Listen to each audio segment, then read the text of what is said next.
আপনি একটা কোনো কিছু ভিডিও করলেন, সেই ভিডিওটা যদি আপনার ফোনে না থাকে এবং সেই ভিডিও যদি কোথায় আপলোড করার সময় যদি আপনি সেই ভিডিওটাকে সেই আপলোডের জায়গায় না পান, অর্থাৎ সোশ্যাল মিডিয়ায় যেমন ফেসবুক বা ইউটিউব, এইখান থেকে যদি আপনি কোনো একটা ভিডিও আপলোড করতে চান কিন্তু আপনার গ্যালারিতে গিয়ে দেখেন সেই ভিডিওটা শো করছে না, অর্থাৎ আপনি যেটাকে সিলেক্ট করবেন সেই ভিডিওটা আপনি করেছেন কিন্তু সেই ফাইলে গিয়ে কিন্তু আপনি যখন আপলোড করতে যাবেন ফেসবুকে কিন্তু সেই আপলোডের সময় দেখবেন সেই ফাইলটা নেই।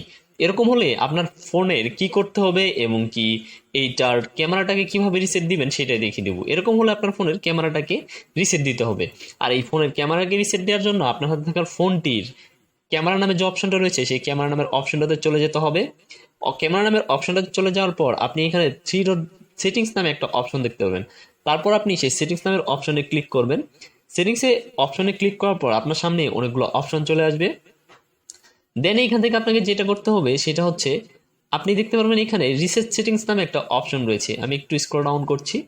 স্ক্রল ডাউন করতে করতে নিচে চলে যাওয়ার পর দেখতে পারবে রিসেট সেটিংস নামে একটা অপশন রয়েছে। আপনি জাস্ট খালি এই রিসেট সেটিংসে ক্লিক করে দিবেন। তারপর এখানে রিসেট নামে একটা অপশন চলে আসবে, আপনি জাস্ট রিসেটে ক্লিক করবেন। ক্লিক করার সাথে সাথে কিন্তু আপনার ফোনের ক্যামেরাটা একদম ফ্রেশ নতুন হয়ে যাবে এবং আপনার যে সমস্যা ছিল, অর্থাৎ ভিডিও করলে ভিডিওটা থাকে না বা বিভিন্ন সমস্যা হয়ে থাকে, সেই সমস্যা থেকে সমাধান পাবেন। এইটা হচ্ছে Samsung Galaxy A04s। So finally if want to like